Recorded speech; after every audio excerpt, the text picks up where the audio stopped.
win for one is a win for all, just as the Brotherhood will say.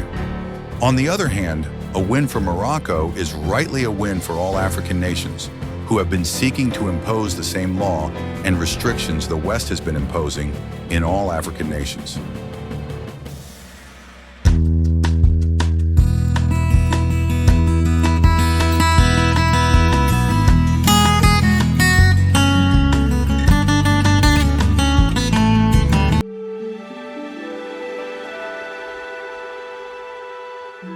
Hey buddy, welcome back to my YouTube channel, Bright Tobias, your go-to source for global and African news and insights.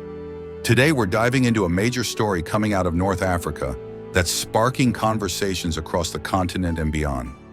Morocco has just made a bold move, proposing visa requirements for European citizens wanting to visit the kingdom. Yes, you heard that right. For years, Europeans have enjoyed visa-free access to Morocco, but now two Moroccan lawmakers are saying it's time for a change. Why now? What does this mean for Morocco, Europe, and the future of Africa as a whole? Stick around, because we're breaking it all down for you. History, politics, economics, and more. Let's get into it. On March 5th, 2025, two Moroccan parliamentarians, Khaled Al-Sati and Lobna Alawi, dropped a bombshell proposal. Representing the Moroccan National Union of Workers in the Chamber of Councillors, they have called on the Ministry of Foreign Affairs to impose visa requirements on citizens of the European Union. This isn't just a random idea, it's framed as a reciprocity measure. For years, Moroccans have faced strict visa rules when trying to travel to Europe, while EU citizens could waltz into Morocco without so much as a stamp. The lawmakers argue, why the double standard? If Europe wants Moroccans to jump through hoops, shouldn't the same apply the other way around? Now let's set the scene. Morocco is a tourism hotspot. Think Marrakech's vibrant souks, the blue streets of Chefchaouen, and the stunning Sahara Desert. In 2023 alone, over 13 million tourists visited the country, with a huge chunk coming from Europe, France, Spain, and the UK especially. Visa-free access has been a big part of that appeal. So this proposal, it's a game changer. But one may ask, why is this happening now? To understand that, we need to zoom out a bit. Morocco's relationship with Europe has always been complex. Geographically, it's just 14 kilometers from Spain across the Strait of Gibraltar, making it a gateway between Africa and Europe. Historically, it's been a crossroads of cultures, and economically, it's deeply tied to the EU. Trade agreements, migration flows, you name it. For years, Moroccans have complained about the tough visa process to enter Europe's Schengen area, 26 countries where you can travel freely once you're in. In 2023, Schengen Visa Info reported that 136,367 Moroccan visa applications were rejected. That's a huge number. Students, families, and workers often face long delays, high fees, and piles of paperwork, only to get a no. Meanwhile, European tourists can hop on a cheap flight to Casablanca with barely a second thought. That imbalance has been a sore spot for a long time. Organizations like the Moroccan Coalition of Human Rights have been vocal about this, calling out what they see as unfair treatment by EU consular missions. Morocco's ambassador to France, Samira Setail, even urged Schengen countries to ease up last year.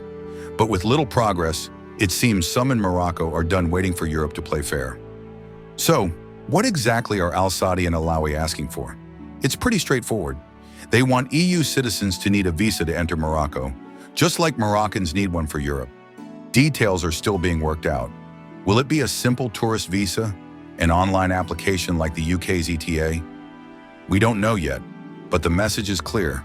Morocco wants reciprocity. If this goes through, it could flip the script on decades of open-door policies for Europeans. Now, this isn't a done deal. The proposal has to go through Morocco's government, and the Ministry of Foreign Affairs will have the final say. Plus, Morocco's been making moves to ease visa rules for other countries, like lifting requirements for Albanians earlier this month. So this feels like a targeted response to Europe specifically. In a minute, let's talk about consequences of these actions.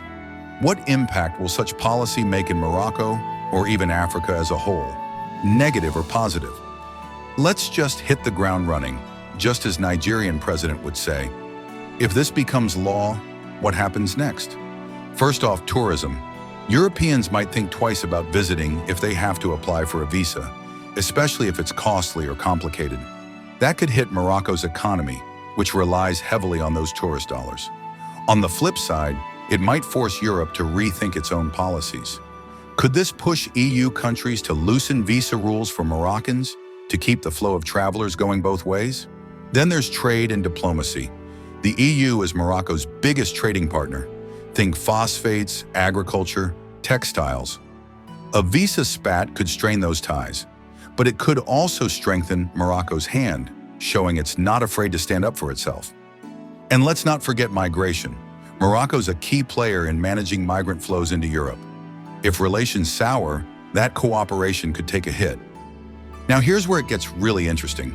This isn't just about Morocco, it's about Africa's future. For too long, African countries have been on the receiving end of strict immigration policies from wealthier nations. Morocco's proposal could be a signal that the continent is ready to flex its muscles. Imagine if other African nations followed suit, imposing visa rules on Europe or North America as a bargaining chip. It could shift the global power dynamic. But then, which other African nation is capable of following suit? Which other African nation isn't afraid of challenging the status quo?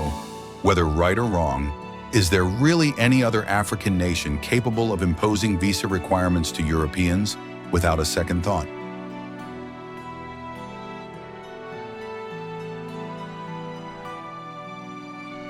Well, I think there is.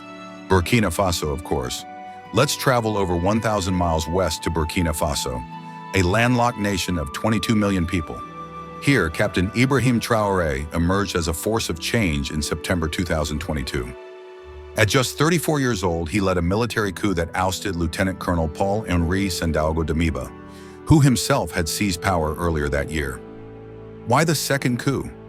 Damiba failed to deliver on promises to curb the jihadist insurgency, tearing Burkina Faso apart, a crisis that had displaced over 2 million people and left the country vulnerable. Traoré, a quiet yet determined artillery officer, was born in 1988 in Bondoukoui. He studied geology at the University of Ouagadougou before joining the army, where his bravery in counterterrorism missions earned him respect. When he took power, he didn't just promise change, he acted. On October 21, 2022, he was sworn in as Burkina Faso's interim president, becoming the world's youngest head of state at the time. His first mission? Tackle the terrorist groups linked to Al-Qaeda and the Islamic State that had overrun half the country. Traoré reorganized the military, equipped his troops with new gear, and rallied 90,000 civilian volunteers, known as the Volunteers for the Defense of the Homeland, to fight alongside the army. Unlike his predecessors, he didn't just talk about security, he put boots on the ground. While the insurgency remains a challenge, with brutal attacks like the Barcelogo massacre in 2024, Traoré's forces have reclaimed territory and restored hope in rural areas long abandoned by the state. But Traoré's vision goes beyond security. He's determined to break Burkina Faso's cycle of poverty and dependency. One of his boldest moves was nationalizing key industries, starting with the gold mines. Burkina Faso is rich in gold, yet foreign companies, especially from France, its former colonial ruler, reaped the profits while locals saw little benefit. Traoré changed that. In 2023, his government approved the construction of the country's first gold refinery, ensuring that Burkina Faso refines and sells its own resources. He didn't stop there. Traoré nationalized land to empower local farmers, launched infrastructure projects like roads and hospitals. 55 new modern facilities were unveiled in 2025 alone, and established a state bank to reduce reliance on foreign loans. His economic policies echo the revolutionary ideals of Thomas Sankara, Burkina Faso's iconic leader from the 1980s, whom Traoré idolizes. Sankara once said, "He who feeds you controls you." Traoré took that to heart, pushing for food self-sufficiency by boosting local agriculture. These efforts are paying off. Burkina Faso's economy is showing signs of growth, and for the first time in decades, its people feel they have a leader who isn't bowing to external powers. This is a stark contrast to Nigeria, where foreign oil companies still dominate and economic policies often seem dictated from abroad. Ibrahim Traore's impact isn't confined to Burkina Faso. Across Africa, his name resonates like a rallying cry, and as such, implementing such rules wouldn't give him a thought. Think about it. Africa's young, growing population is a massive economic force. By 2050, 1 in 4 people on Earth will be African. Countries like Morocco, with its strategic location and strong economy, could lead the charge in demanding fairer treatment. This could inspire policies that prioritize African interests, better trade deals, more investment, and a louder voice on the world stage. Plus, it's a statement of sovereignty. By saying our borders, our rules, Morocco is challenging the idea that African nations should always bend to the global north. That's huge for shaping a more confident, self-reliant Africa down the road. So, how's this going over? In Morocco, some see it as a long overdue stand. Others worry it'll scare off tourists and hurt local businesses. In Europe, there's been no official response yet, but you can bet diplomats are watching closely. On social media, it's trending. People are debating whether this is a smart move or a risky one. But one is certain, Africa must be great. What's next? The proposal's fate rests with Morocco's government. If it moves forward, we could see visas in place by late 2025 or early 2026. But even if it fails, the conversation it sparked won't go away. This is about more than travel. It's about respect, equity, and Africa's place in the world. That's the story for now, but we want to hear from you. Do you think Morocco's onto something here? Could this reshape how Africa deals with the rest of the world? Drop your thoughts in the comments below, and don't forget to like, subscribe, and hit that notification bell so you never miss an update. Thanks for watching, and until next time, stay out of trouble.